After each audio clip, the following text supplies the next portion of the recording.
नमस्कार दोस्तों। आज की हमारी कहानी है हॉन्टेड बंगले की, जो कि एक सच्ची घटना पर आधारित है।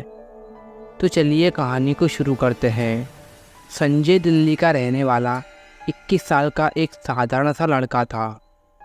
संजय को पहाड़ बहुत पसंद थे और सबसे ज़्यादा खुशी देते थे। इसलिए वह हर महीने कम से कम एक बार पहाड़ों में घूमने आ जाता था। इस बार वो अपने पहाड़ी दोस्त समीर के साथ मसूरी घूमने आया था। मसूरी के आसपास के एरिया में घूमते हुए वो लोग राधा भवन किले के पास पहुंच गए। संजय की नज़र जैसे ही इस किले पर पड़ी, वह बस वहीं रुककर उसे देखने लगा। संजय उस किले के अंदर जाने की जिद करने लगा, पर तभी उसके दोस्त समीर ने उसका हाथ पकड़ लिया। अब पहाड़ों में रहने वाला समीर राधा भवन के बारे में कुछ तो ऐसा जानता था जो संजय को नहीं पता था। समीर ने अपने घर वालों से राधा भवन के बारे में कुछ चीज़ें सुनी थी। सुना था कि राधा भवन कोई मामूली किला नहीं है, बल्कि एक भूतिया किला है। संजय इन सब चीज़ों में नहीं मानता था। उसका मानना था कि भूत प्रेत या पैरानॉर्मल जैसा कुछ होता ही नहीं। पर समीर बार बार उसे अंदर जाने से मना कर रहा था। अब इन्हीं बातों के बीच वहाँ से मसूरी के कुछ लोग गुजर रहे थे। उन्होंने जब उन दो लड़कों को आपस में बहस करते हुए देखा तो वह उनके पास आ गए। जैसे ही उन लोगों को पता चला कि संजय राधा भवन के अंदर जाने की जिद कर रहा है, तो सभी के चेहरों का रंग उड़ गया। फिर उन्होंने बताया कि वहाँ की कहानी क्या है। उन्होंने बताया कि इस राधा भवन की अपनी एक कहानी है। ऐसा माना जाता है कि कोलकाता के राजा जब मसूरी आए थे तो उन्हें यहाँ की रानियों से प्यार हो गया था और उन्होंने अपने इस प्यार की निशानी के लिए एक किला बनवाया और उसका नाम राधा भवन रख दिया।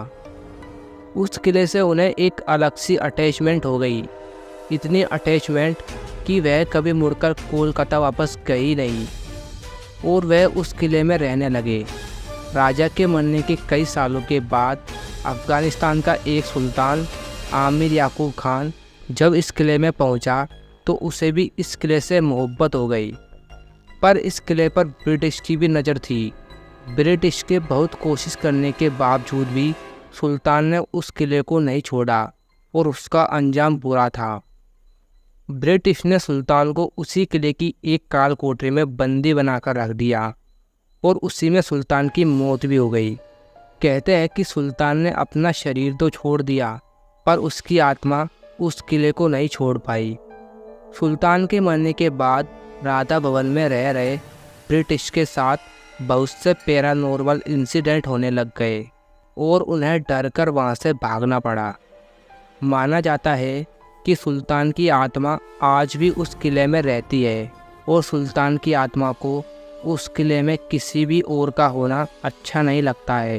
कई लोग जो उस किले में गए उनमें से बहुत से पागल हो गए और कुछ तो कभी किले से वापस ही नहीं लौटे।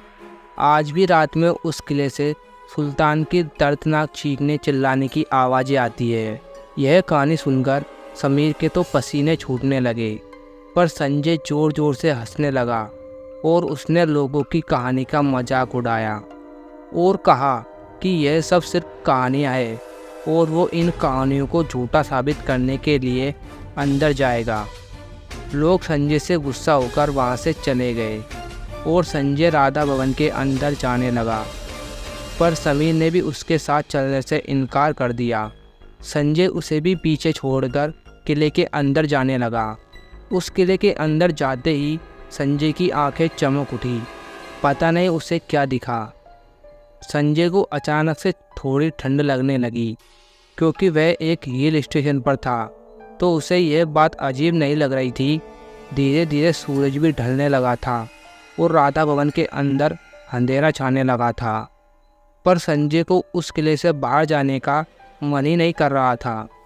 संजय उस किले के अंदर खड़ा होकर उस कहानी वाले सुल्तान को आवाज़ देने लगा और उस सुल्तान पर हंसने लगा।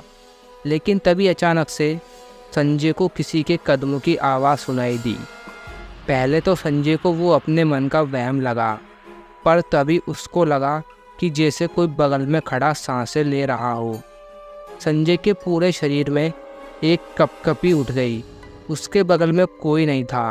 तभी उसके पैरों को किसी ने पकड़ा और वह ज़मीन पर गिर गया। ज़मीन पर गिरते ही उसके शरीर को कोई घसीटकर किले के अंदर लेकर जा रहा था। जैसे ही संजय ने अपने पैरों की तरफ देखा तो उसका दिल दहल गया।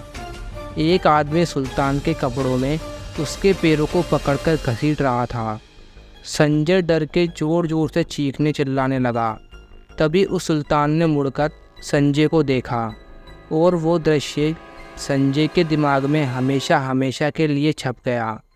उस सुल्तान के चेहरे की स्किन उधरी हुई थी और उसका पूरा बदन काला पड़ा हुआ था। वो समझ गया था कि ये उसी सुल्तान की आत्मा है और उन लोगों की बताई हुई कहानी बिल्कुल सच है। उस सुल्तान की आत्मा ने संजय को एक काल कोठरी में बंद कर दिया। संजय को अंधेरे के सिवा और कुछ नहीं दिख रहा था। बस उसे ज़ोर ज़ोर से धम धम की आवाज़ सुनाई दे रही थी। संजय बहुत ज़्यादा डर गया था। उसे अचानक सांस आना बंद हो गई और वह दर्द से चीखता रहा। चीखते चीखते वह बेहोश हो गया। संजय की आंखें खुली तो वह अपनी गाड़ी की सीट पर लेटा हुआ था और समीर उसके पास ही बैठा हुआ था। समीर ने बताया कि संजय को अकेला छोड़कर वह चला तो गया, पर उसे उसकी चिंता होने लगी थी। सूरज ढलने के कुछ देर के बाद समीर संजय को ढूंढता हुआ उस किले में गया और उसे संजय किले के बाहर एक मैदान में बेहोश पड़ा मिला था। संजय ने समीर को गले लगाकर उसे सब कुछ बताया और वह उसके बाद कभी मसूरी नहीं आया। पर तब से संजय की मानसिक हालत खराब होती चली गई और वह पागल सा हो गया और समीर को आज भी राधा भवन के बुरे सपने आते हैं। ये किस्सा सुनकर मैं और मेरा पूरा ग्रुप दंग रह गया। संजय ने उस किले में रह रही एंटिटीज़ का मजाक उड़ाया और उसका अंजाम आपके सामने है।